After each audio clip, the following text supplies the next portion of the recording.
Hi. Can I check I'm audible and visible? Yeah, you're good. Great.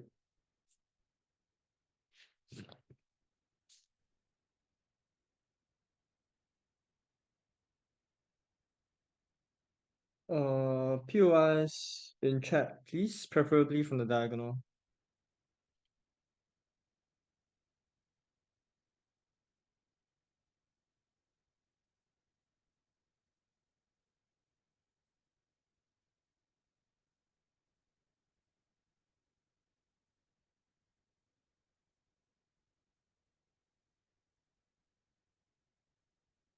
Starting my speech in three, two, one.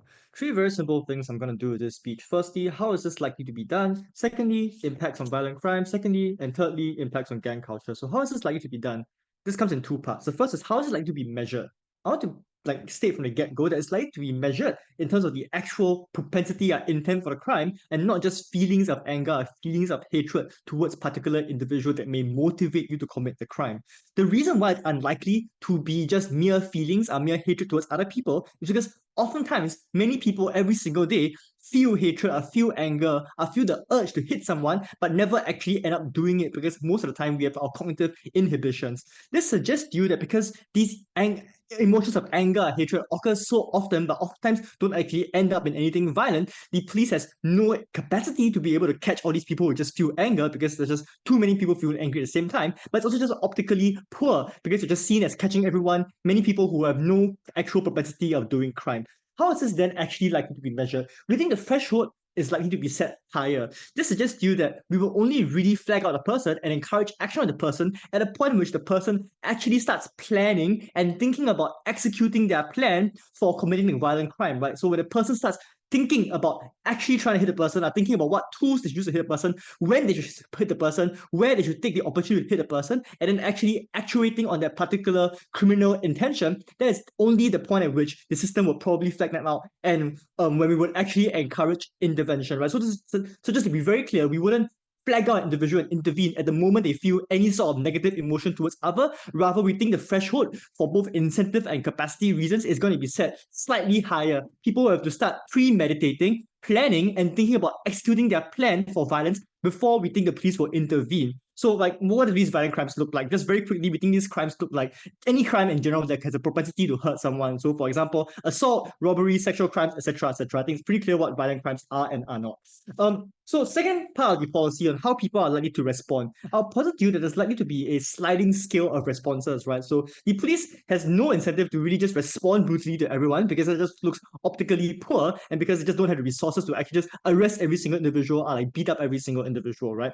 This suggests to you that those who score highest on the psychopaths, so those who are at the greatest propensity of committing crime, who are closest to actually committing the crimes, are the ones that the police will seek out first and seek out most urgently to apprehend and to neutralize to ensure that they're not in a position, they're not in the capacity to actually commit those particular crimes. But for many other people whose psychopath scores are moderately high but not at the very peak, many of these people we will find them and we will intervene with them, but we'll probably for example sit them down in a room until they calm down, send a counselor to them, figure out what exactly their violent intent is, what is the origin of the violent intent, try and calm them down, try and figure out how we can support them and coax them out of that violent intent. In these particular circumstances, I think catching these people who are at risk also acts as an important safety net because when we find people who have issues that are causing them to have violent intent, we can then, for example, put them on long-term support, for example, counseling or other sort of community supports to ensure that they don't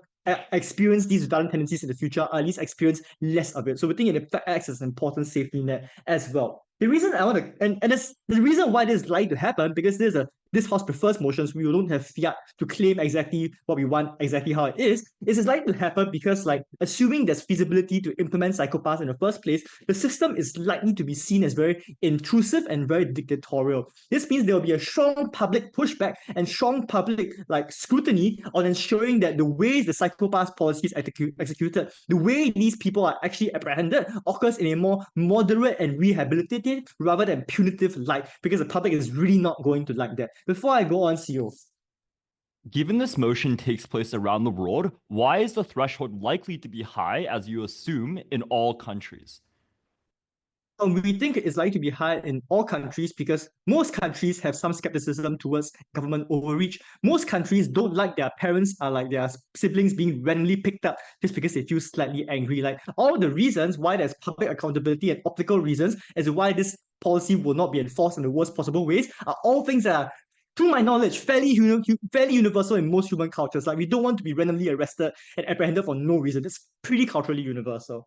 Now then, into two impacts for this debate. Firstly, on stopping violent crime, and secondly, on redressing deep-rooted gang culture. Firstly, on stopping violent crime. There's a reason why violent crime is incredibly hard to catch in status quo. There's two reasons, structural reasons. The first is that it is often in the particular places and in particular constituencies where violent crime is highest and where violent crime is more pervasive, where the police is the most underfunded, most stretched thin, and most under-resourced. So it is in the particular places where there's most violent crime that the police have the least capacity to actually catch and handle these violent crimes. So the police is simply stretched thin. But the second reason why violent crime is incredibly hard to arrest before it happens in status quo is because violent crimes are often spontaneous. Violent crimes often happen between friends and family rather than between strangers, right? Like most cases of domestic abuse, most cases of sexual crimes do occur between friends and family rather than between strangers. This suggests to you that these cases happening and the planning of these cases happening often escapes regular police intel gathering and information systems because they don't have an eye into everyone's private lives and those who they don't know whether you're about to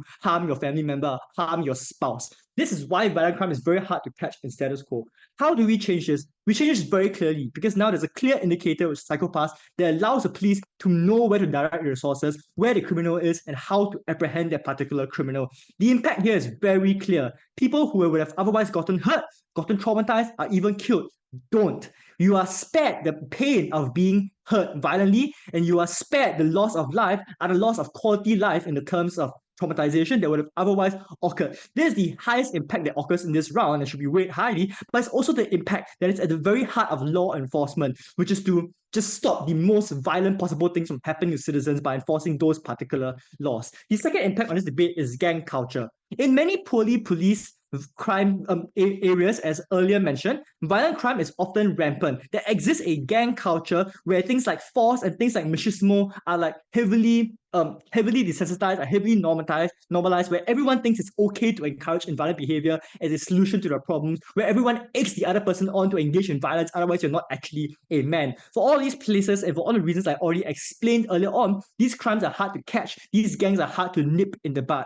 We are able to solve this to a certain extent because of A, we simply reduce violent crime as a whole because of the earlier argument. And so when you reduce violent crime as a whole, you diminish the culture that normalizes violent crime. But second is that the monitoring effect of psychopaths discourages what's left of violent criminals, of violent tendencies to be less violent because they don't actually want to get flagged down in court. For all these reasons, OG.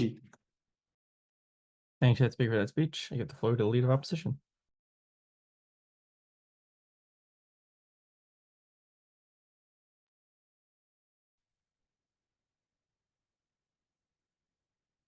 Thank you. POIs, please, in the chat only. Please do not interrupt me while I'm speaking. Probably try to take one towards my 5th minute.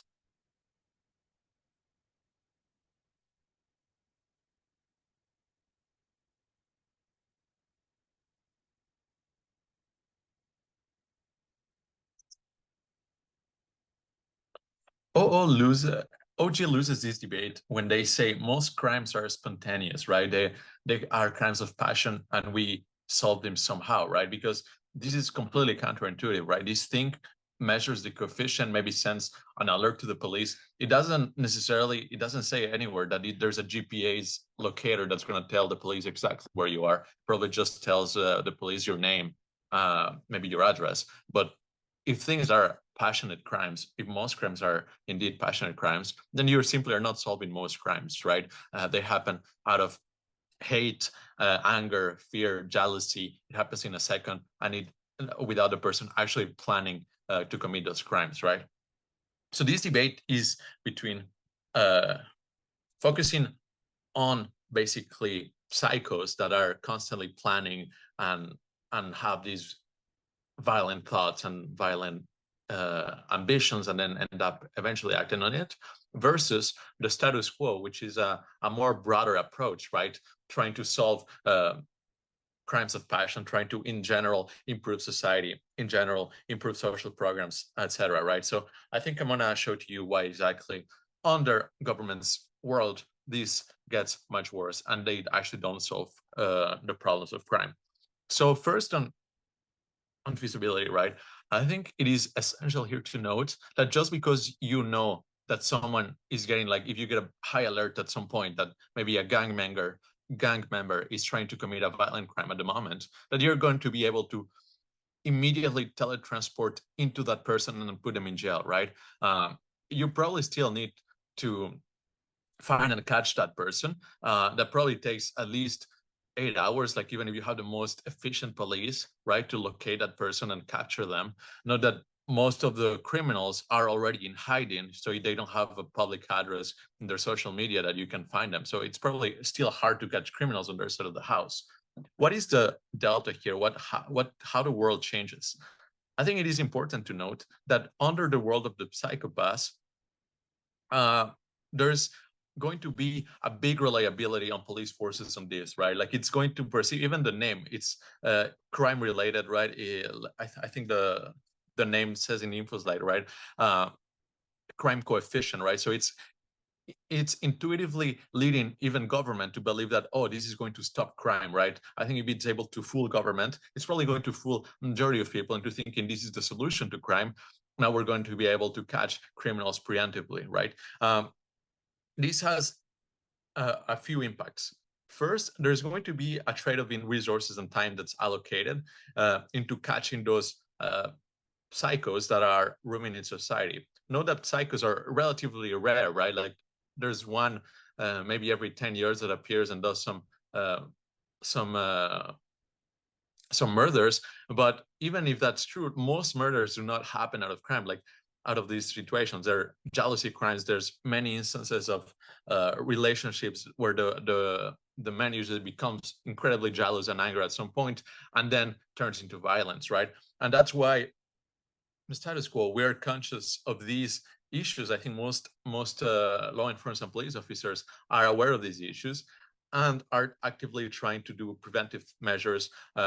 There's active campaigns that are going on and social programs trying to identify people that are at risk, people that are in a situation of danger, maybe in an abusive relationship, maybe in a relationship where there is a lot of yelling, even if it doesn't turn necessarily violent per se, and to actually try to fix those things, right?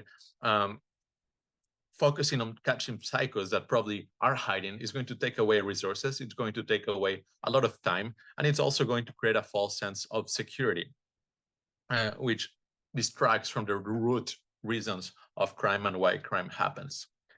I think I want to note as well that this is something that can be used as a tool to justify and to oppress minority groups, right? Like I think it is fairly intuitive to say that people that have suffered violence, that have experienced oppression, whether it is police brutality, whether it is oppression by a majority group, are more likely to have these kind of thoughts, right?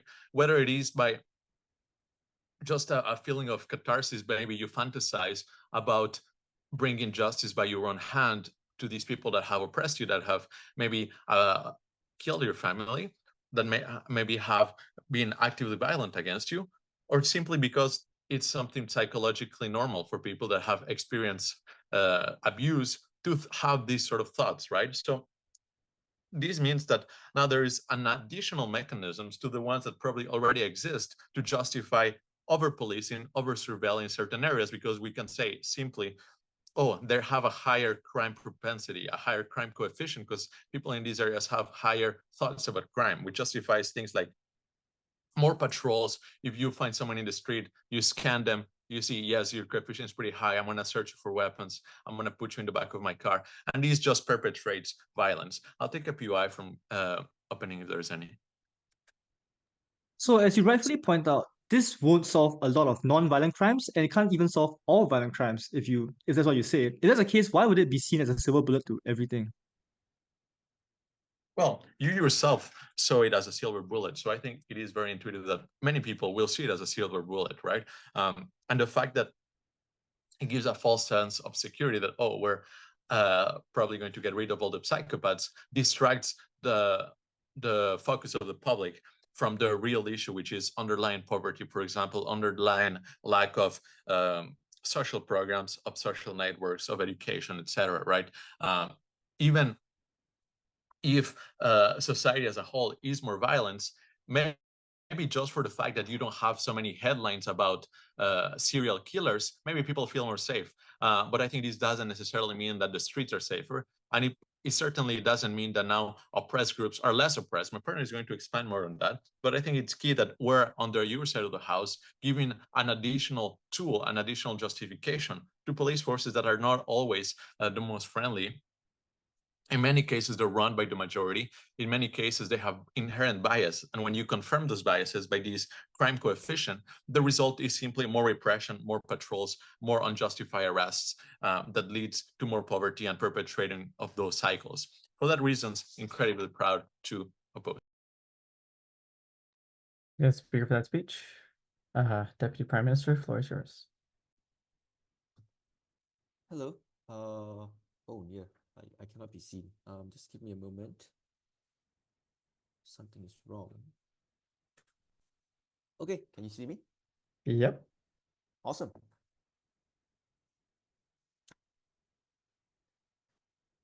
Three, two, one. I want to note that the state classifies people on their propensity to do harm and act accordingly to mitigate that harm all the time. For example, intelligence services or special military units oftentimes screen people for security clearance and only give opportunities to those who can qualify. So this is just not that big of an infringement as they make out to be.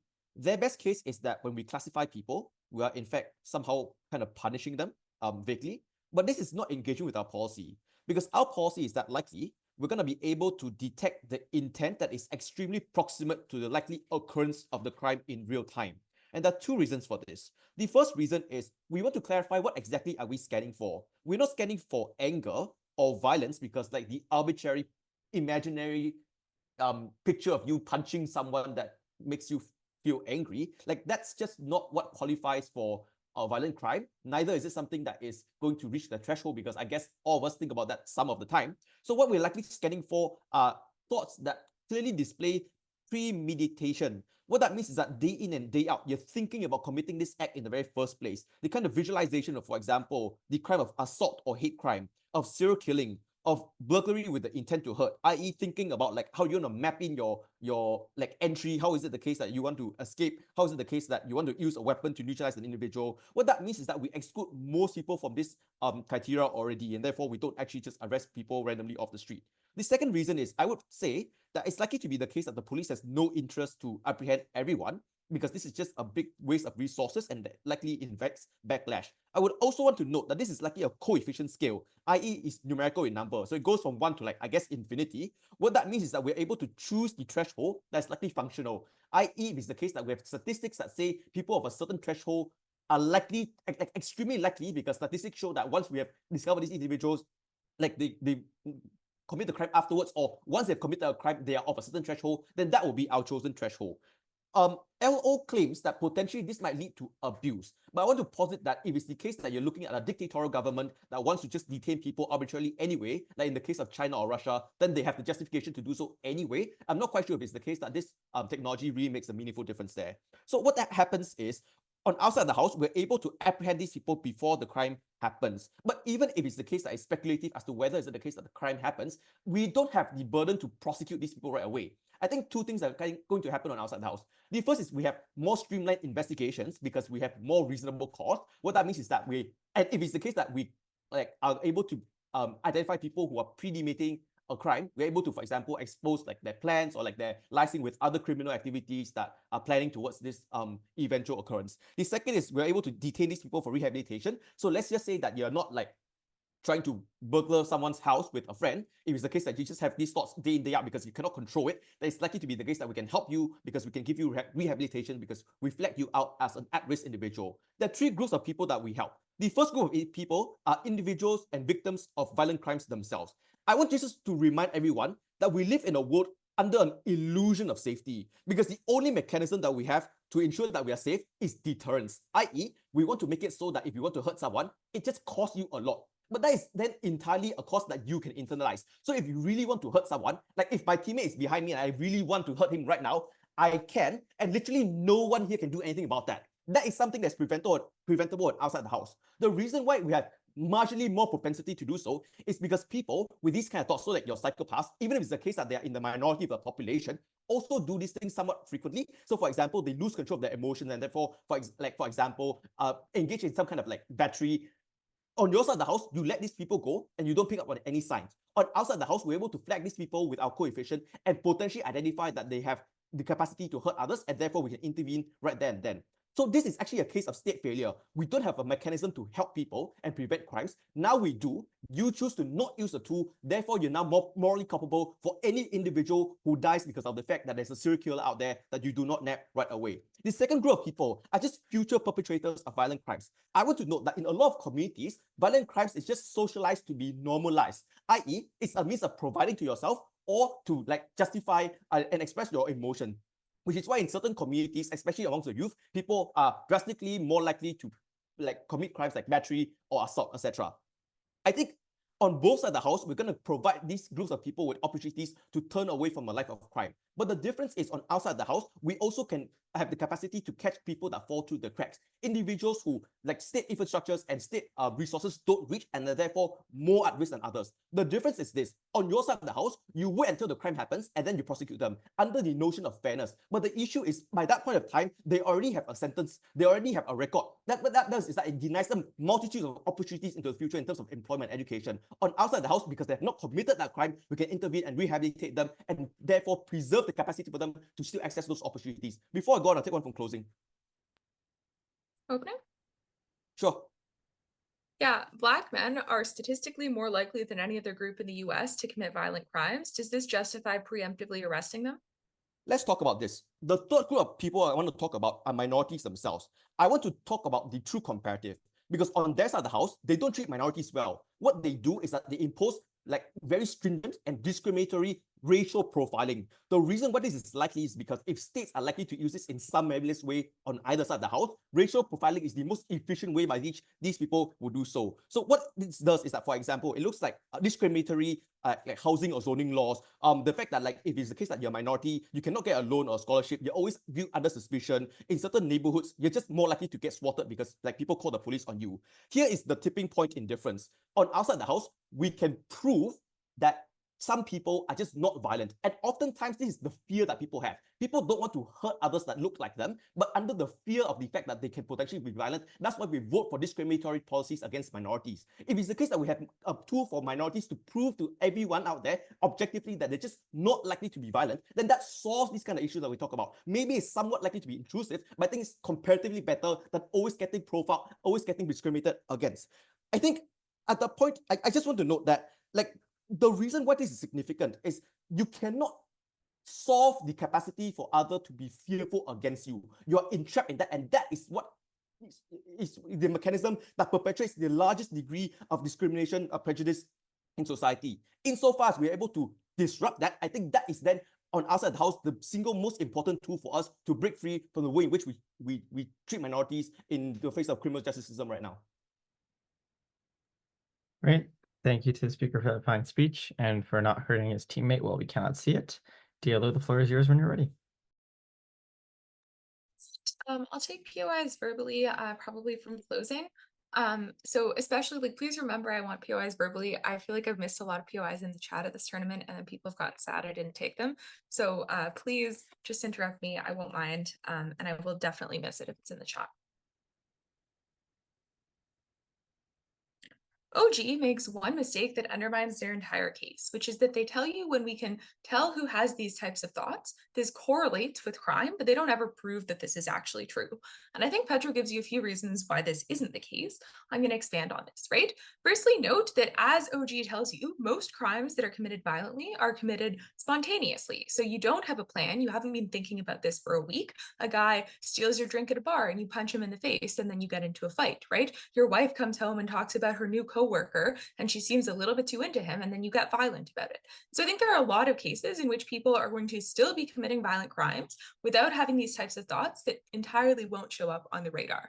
And this is bad in and of itself, because when you rely as heavily on this as we think you're likely to, then you're going to miss a lot of those types of crimes that aren't premeditated, that are crimes of passion, that occur somewhat spontaneously, which means a lot of perhaps unnecessary victims, right? If you dedicate the resources of the police department to doing things like tracking people's scores, sending police officers out to identify the people that have high scores and arresting them preemptively, then you're likely to dedicate less of those investigative resources to doing things like following up on the domestic abuse call you had last week, or looking into a complaint that someone made that perhaps, doesn't have a lot of info on it yet, but that could potentially lead to something really serious. And so I think there's clearly a trade-off, and it's problematic because you're going to get a lot of actual crimes that get missed. But what's even more problematic is I think you also get a lot of false positives. So people that are arrested, that are arbitrarily detained because they had thoughts that were unlikely to actually lead to crime. And I'm going to give you a few examples of this, right? Pedro tells you that minority groups, people that have historically experienced high rates of violent crime, perhaps victims of crime themselves, are going to spend a lot of time thinking about violent crime, perhaps thinking about committing it, because that's a way of processing their trauma, because it's a part of their daily lives, because as they tell you, in certain poor neighborhoods, this is simply a way of living, right? And so you're going to think about this more. Maybe you're going to hear about more people that have experienced it. Maybe you're going to think about what you could do if that happens to you, how you would fight back, etc. All of this means I think those thoughts are going to register in the radar a lot more than the thoughts of like a random white woman in the suburbs, right? And the problem with that is this flips OG's claim about minorities and how they can like prove they're not violent. Because I think the likely outcome is they probably think more about violent crime than your average individual, because they, are more likely to be put in dangerous situations where that would be the solution for them, or maybe they've experienced it in the past. And this is going to then confirm all the negative stereotypes that people have against these groups, because you'll say, look, we've got proof they think about committing crimes all the time. We should totally arrest them. And this is incredibly problematic. I think there are also lots of other cases though, right? Like, I don't know, if you read a lot of crime novels, you're probably going to be registered on these censors and maybe get arrested. And crucially, I think there are also other scenarios that you're likely to overlook, right? People in law enforcement, people in the military that have violent jobs likely think about this type of thing a lot and are probably going to be automatically excluded from the count when you're looking at these types of statistics, because you think that they're thinking about it for work, etc.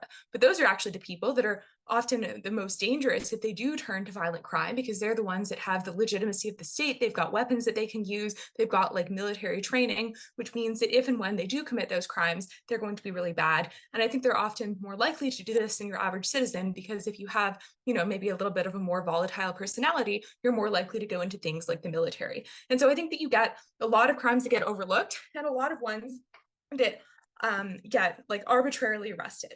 And I think this in and of itself is probably enough to at least like win us the top half, because they haven't proven why one group is more or less likely than another. But I'm going to prove to you why we think ours is actually the more likely world, why you're probably missing more crimes than you catch with this thing, right? And I want to just also briefly deal with, OG tells you that like we're just going to catch people and calm them down and like do some rehab and then release them.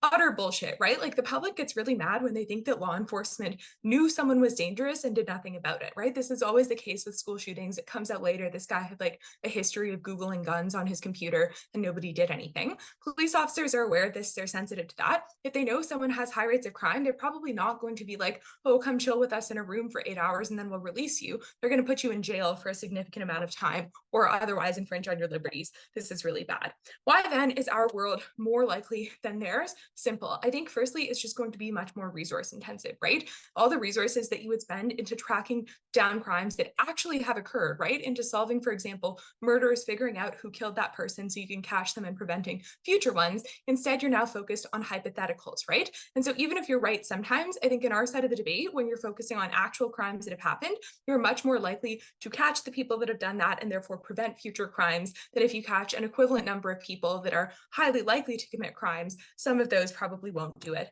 I think we won that clash. Secondly, though, and I want to give you a principle, which I think is quite important, which is that it is principally wrong to punish people for things that they cannot control. And for all the reasons I've given you, I think this kind of arbitrary detention does constitute a pretty significant punishment, right? And note that people cannot control your thoughts. Don't think about blue elephants. You probably all just thought about a blue elephant, and there is nothing that you can do to dissociate from that. I think it's similar when people think about committing crimes. They don't have a lot of control over that. The difference is they can choose what they do. They can choose not to commit that crime. And that's why in criminal law, we care about not just the mens rea, which is the guilty mind, but the actus reus, the act itself that you commit.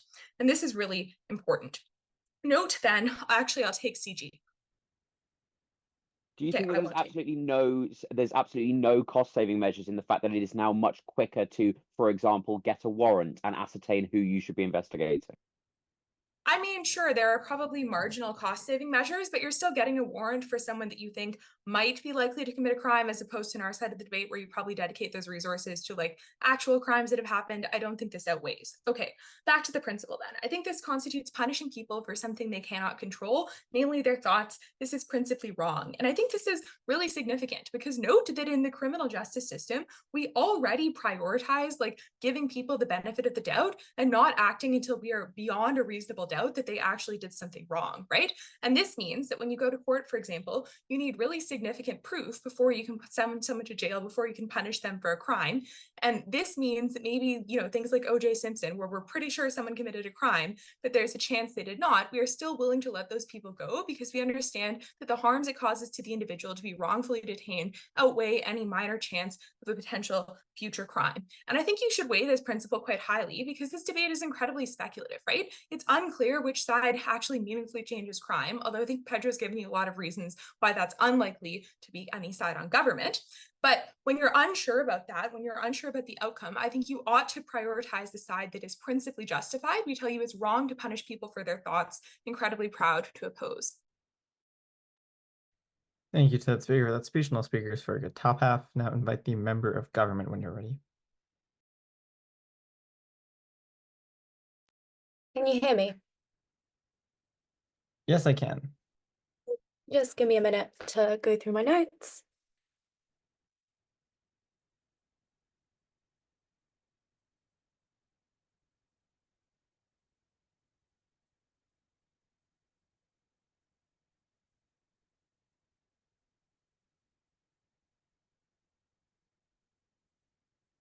I think it's really, really hard to stop people from becoming violent before they become violent. I think we've tried for years to do this, but I think it's probably part of human nature insofar that we've never able to prevent violent crime. So I think the next best thing is to, once someone has committed a violent crime, to imprison them and ensure they don't hurt anyone else. I think OG has a really nice idea in that you can catch them before they've done it and send them to rehab. We agree. We think that's good. The thing they're missing out on in their MEC is why this rehab will be actually effective in stopping them from committing a violent crime.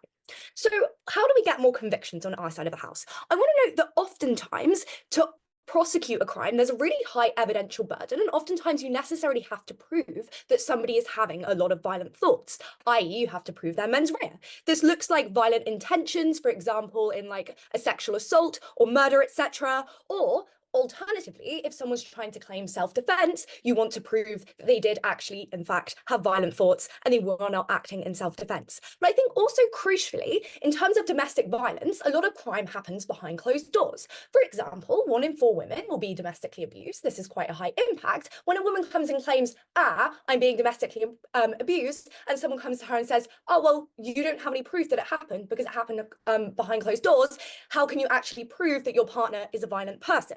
I think we're able to flip this quite easily. So what actually changes is that we're able to prove that people are having violent thoughts, i.e. if there's a potential assault case and someone is saying, I didn't do it, we can look back on what was going on in their brain and see a surge of violent thoughts right before the assault was allegedly committed. Therefore, we have the evidence that they did actually commit it. Equally, if a woman is saying, I'm being domestically abused, my partner is being very violent towards me, and the man says, oh no, this is not happening, we can look and we can see actually, look at these high level of violence that this man is displaying, particularly when he's in the home, particularly in the times that she is saying that he is being violent. Therefore, she is able to prove it in a way that simply doesn't happen in the status quo, where a lot of crimes against women simply go unpunished. So I think on our side of the house, we are also getting these spontaneous crimes that OO wants to talk about, because oftentimes with crimes, we just don't know whether or not they've happened, right? It comes down to facts. For example, if I came to you and told me, Henry Henry punched me yesterday, you would say, well, I don't know that that happened. I wasn't there. But then I could show that specifically at 3 p.m. when Henry was with me, they had like a surge of violent thoughts. Then surely you'll be thinking, okay, maybe that did happen. Then Henry can go to prison where Henry cannot hurt anyone else. And that's good. I think we're filling in also a key crucial gap from OG there.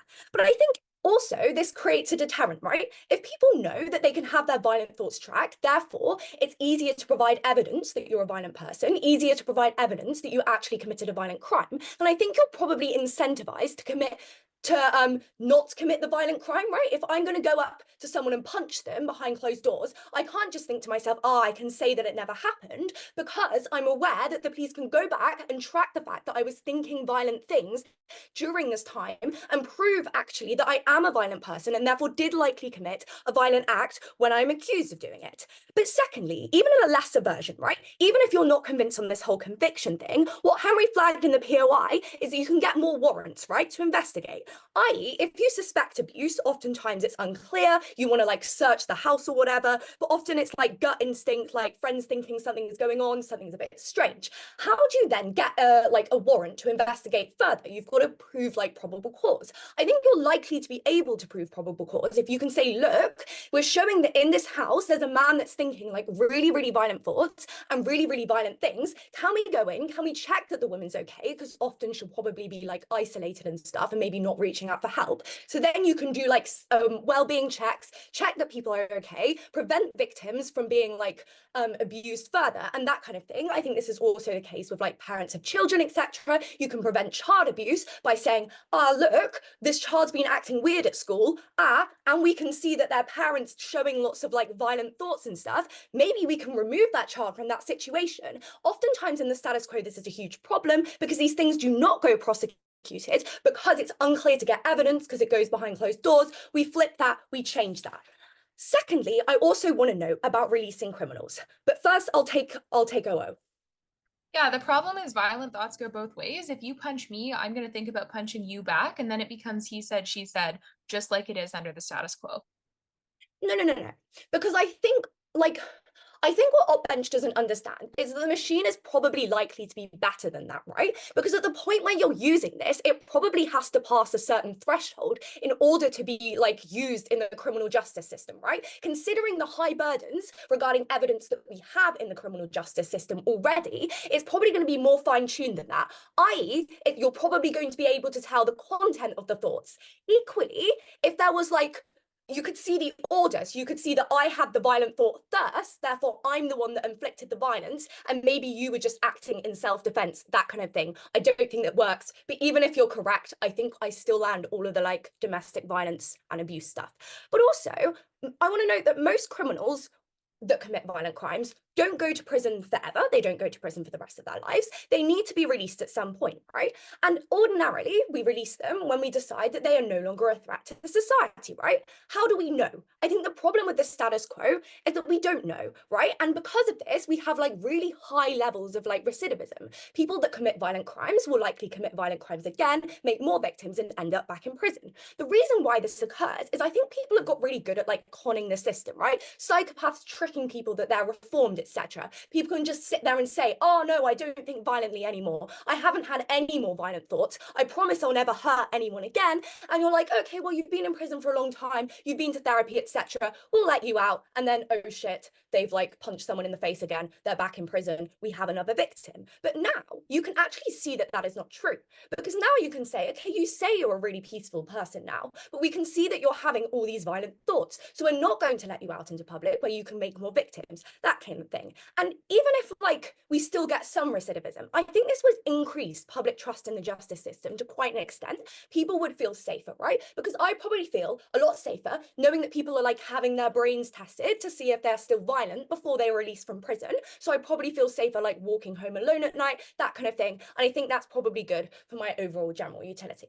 So to conclude, I think OG have like some smart ideas and stuff, but I think they're missing out analytically. I think OO are really, really marginal and quite symmetric. I think we're the only people that have proved concrete change, clear CG. Thank you to the speaker for that speech. Remember up when you're ready.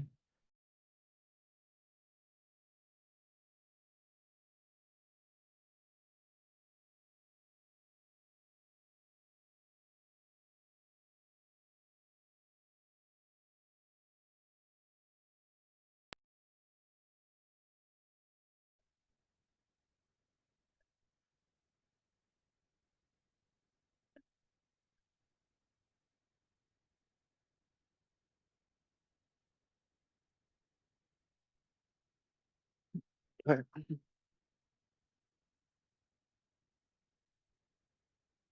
Cool. I'll be taking a POI audibly, so. All right.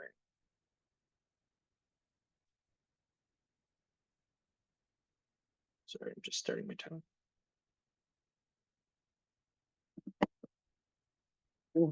Okay.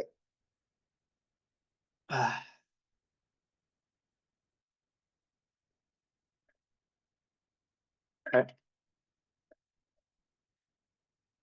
I'm going to be starting in 3, 2, 1.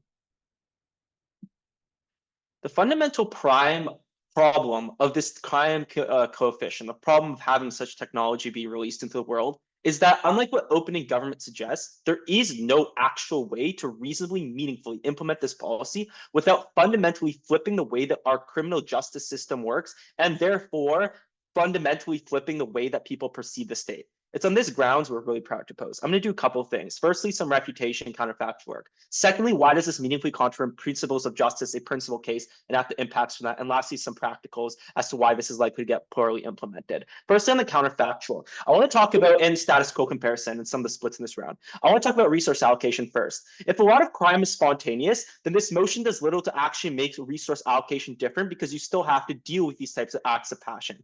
And also for preemptive arrests, you'll have false positives, as OO said, but what the downflow of this argument is you're also going to have to intervene in a lot of cases that might not necessarily be meaningful to prevent, especially depending on where you set the threshold. For that reason, I think the resource allocation is a very silly argument. I'll get to the CZ version of it, but the OG version is really silly. The CO version of it then is that justice system has like this mens rea issue they have to prove, so it's going to make things work faster. But the problem is that on the counterfactual and status quo, the justice system already has a measure to deal with the mens rea problem. And that is there is a basic presumption in the legal system, in every single legal system, that people intend the consequences of their actions because you can't actually investigate what's going on in their head. That's how they, generally speaking, solve the mens rea issue. And so to that extent, does this meaningfully change that? I'm not sure. Maybe in some outlier cases where it's really hard to argue the mens rea. But even this crime coefficient, all it necessarily proves is that you have an intent to commit violent crime, not that you intended to murder someone. So you still have to do that whole process of mens rea. So to that extent, very little resource savings there. But also in terms of not knowing when to save people, people might only realize that their violent thoughts are being put in the real life situations again. So yes, they might be in the prison context not feeling violent thoughts, but maybe put in the real world they think about then. I think this recidivism stuff is very dumb. So ultimately, I think this whole resource argument is very much a wash. And I think like even OO's arguments about resources being misprioritized is probably not the bulk of this debate. So framing to our arguments.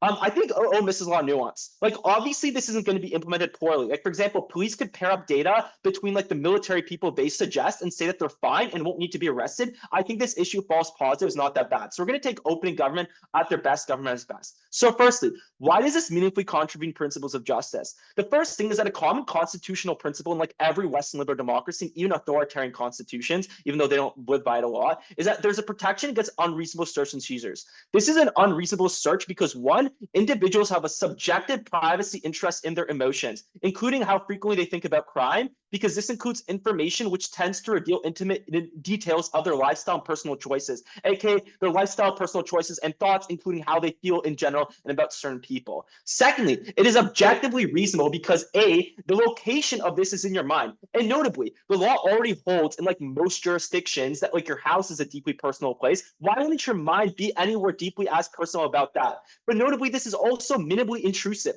And this is a key differentiation I think every team fails to acknowledge. This says it's a system that constantly basically monitors the citizens' brains and biometrics, which means this is literally a state of constant surveillance, regardless of whether you are guilty or innocent. And to that extent, it's obviously not minimally intrusive. It is maximally intrusive and completely unconsensual, which means opening government fails to contend the fact that literally just by implementing this policy, it violates a fundamental principle of justice that we typically have. But secondly, also violates the presumption of innocence. And this is better explained in opening opposition. It exists because people have dignity due to the ability of reason. They're an end to themselves. In exchange to giving up the monopoly violence, the social contract maintains that people should have certain kinds of protections from the states. One of those rights being the presumptions of innocence, because principally arresting someone for doing something they didn't do violates its conscience and dignity and practically creates miscarriage of justice. And obviously, thinking crime is no crime because there's no actus reus. The conclusion of all this is to suggest this, and I want to do a very powerful intuition here, Honorable Speaker, and that is that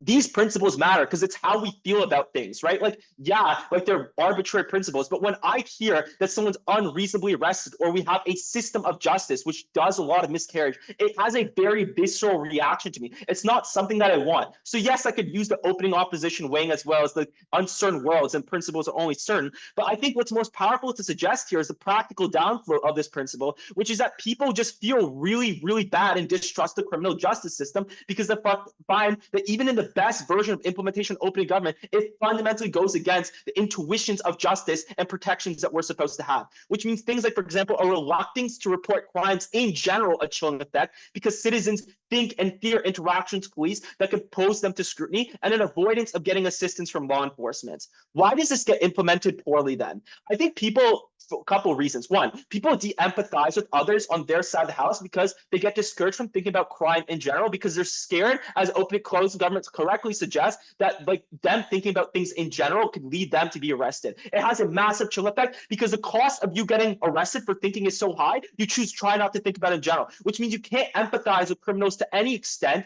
And this is a way better than saying that public gets mad when people do not things about it as to why like this gets implemented poorly, because people don't think about it. The second thing is that crime is inherently political. One, because media focuses on the negative. Individual crime cases opposed to crime effectiveness, right? Media coverage often amplifies public fears and stokes fears into actual crime, even though crime rates are going down.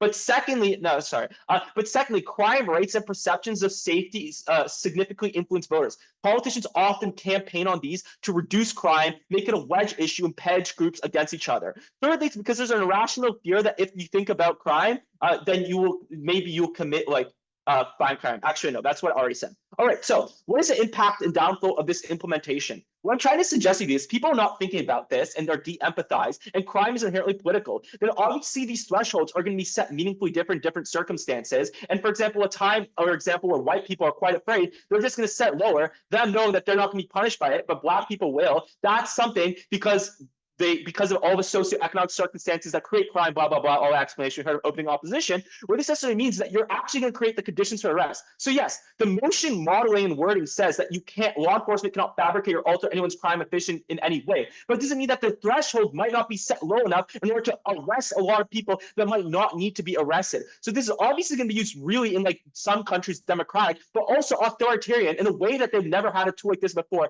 to oppress people, make suppression of resistance impossible, and make it impossible to uprise because you constantly know that people are thinking about violence, which means no change to governments, which means that constant discrimination exists and violation of rights. It's in this sense you don't solve crime much more, but you definitely stoke fear in people's hearts.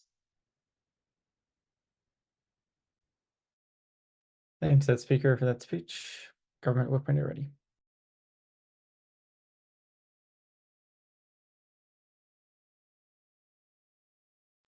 Hi, can people hear me? Yes. Fab.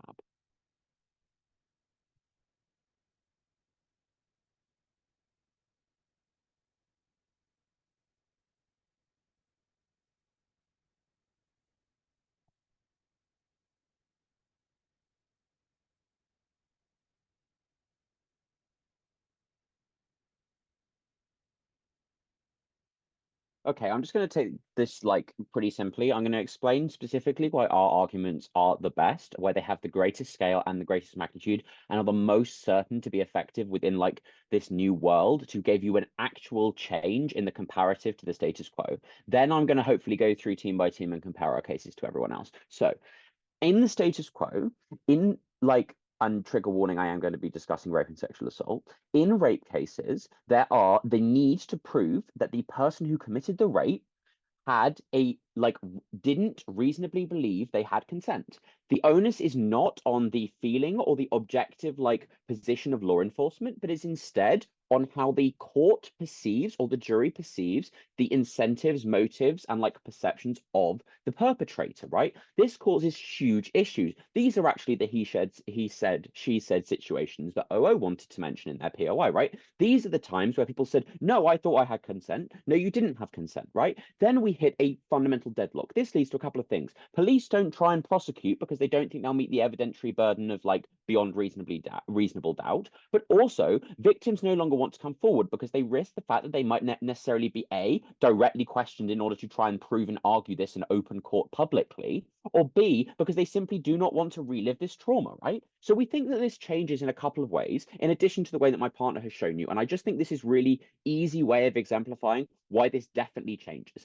CO want to say, but we just assume people like the actions of people are this. Well, that goes against the like presumption of innocence. That's not how criminal intent and mens rea works. Mens rea is often each like offense has two aspects: what we have to prove mentally and what we have to prove physically, like what they did, how they were like thinking when they were doing it. And obviously violent crimes specifically both usually have both these elements. They're not strict liability. Okay, so specifically why what my partner's explained to you changes this, right? Because now we have additional evidence for all of these cases as to the intent, as to the, if you were thinking about the crime of rape before you raped someone, we know that you didn't have a reasonable belief you had consent. It is completely ridiculous to then assert this, and therefore we have the ability for the jury to make this decision with more evidence. Now, I think first of all, this applies to a huge number of criminal cases. So now allows us to work through criminal backlogs, which are massive. Also now allows us to prosecute more than 15% of sexual assaults, which I think is an absolutely horrific number that is no longer being prosecuted. And B, also just allows us to be incredibly more efficient. But I don't actually think resources is the key thing here. I think it's actually our duty to victims to maximize the amount of resources we have available for the prosecution of criminals. So we have our first stakeholder there, victims, which we think are like the people who we like owe a duty of protection to in this debate, because they are fundamentally the people who we have failed as a state, because we say we will enforce things so that violent crimes do not happen. It is the responsibility of the state to do that to its citizens. That is the whole concept of a state. If we are not doing that and we do not accept this technology, we fall below that like principle burden if we want to get into principles. Okay, second of all, therefore, what my partner explains to you on scale is therefore absolutely massive. We now have a much better way of judging how we like if we've actually reformed anybody. We also now have a much greater ability to prosecute people before and after they commit a crime, even crimes of passion, note, because even if a crime of passion specifically happens at one point, you still have a decent period of time prior to that to observe their behavior, and a decent period of time after that to observe how they thought about their behavior. Did they perceive it as a crime? Because note, that is the key aspect of mens rea. Therefore, we think that we do capture the vast majority of crime within our like mechanisms, including crimes like which are spontaneous. Therefore, we get massive scale and massive improvement into the criminal justice system. Now, a couple of other things. Why also I don't think the minority points from opposition are like necessarily like just okay, directly comparing to OO. When we're considering now the racial like profiling clash and minorities clash that seems to happen in the top half of this debate, I think something that is useful to like interpret here is the fact that the police cannot meddle with this data. And part of the reason I think this is interesting is because now they're not able to meddle with this data. There is now absolute proof as to whether this person they were interpreting or like encountering was violent, whether they were justified in interpreting their encounter was violent, and therefore whether their like use of violence was justified. Therefore, there is a much greater accountability mechanism. I think this piece of rebuttal and this like conception of how these scanners and instantaneous ability to ascertain this and then these records would actually prevent things like racial profiling and effects on minorities helps compare this to like the top half of the debate and explain why we're specifically better. Yeah, I'll take the PI. Yeah, even if I had a violent thought first, there's no proof I acted on it first. I could have said something to provoke your violent thought that you then acted on. Your case is even more marginal than ours because your entire case is restricted to really narrow situations where this small piece of proof is going to be the tipping point. Okay, well, I've already explained to you why like it's a massive tipping point in nearly every single sexual assault case, and it's literally like an essential piece of evidence to prove in nearly every single like murder case as well. So I don't think it's a narrow tipping point whatsoever. But second of all, note the way that OG like rightfully set up this debate, right? First of all, the info slide says that this is not related to any like other thoughts. So you can have an angry thought, like hatred is not the same as the intent to commit a violent crime, which I think specifically is what we're talking about here under like the info slide. So I therefore think that that is true, but also note the very aspects of the court system that we are discussing from like CG mean that we don't arrest people and imprison them just because they have like had these thoughts. I don't even think that's what the OG case was, right? The OG case is very reasonable. The OG case is simply we take people in, we recognize that they probably have a mental health need, and we then give them these resources because they're thinking this. If we broke into if we get into their house under a warrant, like my partner explained, and we actually found evidence of conspiracy to commit a crime, we would likely imprison them because conspiracy to commit a crime is a crime, and therefore they have committed a crime. If they're just having thoughts, then they haven't committed a crime and they won't go to prison and they don't violate any of the rights you want to talk about. Specifically, therefore, moving on to the rights that CO wants to talk about, I don't think this is an unwarranted seizure. I don't think this is an unwarranted search. I think it's a very legitimate search and a very legitimate thing because we now have additional evidence for probable cause, as my partner has explained to you. Therefore, the vast majority of their principled argumentation is invalid, right? Because this doesn't violate this. Also, we think principles are likely to be slightly different in our world because it's this house proposal world, so we get to characterize how the world actually looks. And this probably means that this like technology is used for a very long period of time, and therefore people accept that this is part of the principle, right? So you wouldn't necessarily feel that those same principles like apply in the same way. Okay, comparing us directly to OG, I think OG, as my partner points out, makes a very reasonable case as to how this would actually help us identify and better help people. I do think that like, but the problem is, right, we don't necessarily gain certainty on their side of the house. Some of it is just speculative. We don't know if we have the resources to fix and stop every violent crime beforehand, and we don't know if we'd actually be able to help people. Well, what do we give you? We explain, A, we'd actually now have a mechanism through which to judge whether this mental health help is actually working due to the the rehabilitative principles my partner brought you, but also B, we now also like have the ability to view and like post that is a certain impact because we can now prosecute people who have definitely committed crimes. I think that's my time, so thank you. It was your time. Thank you for that speech. Up when you're ready.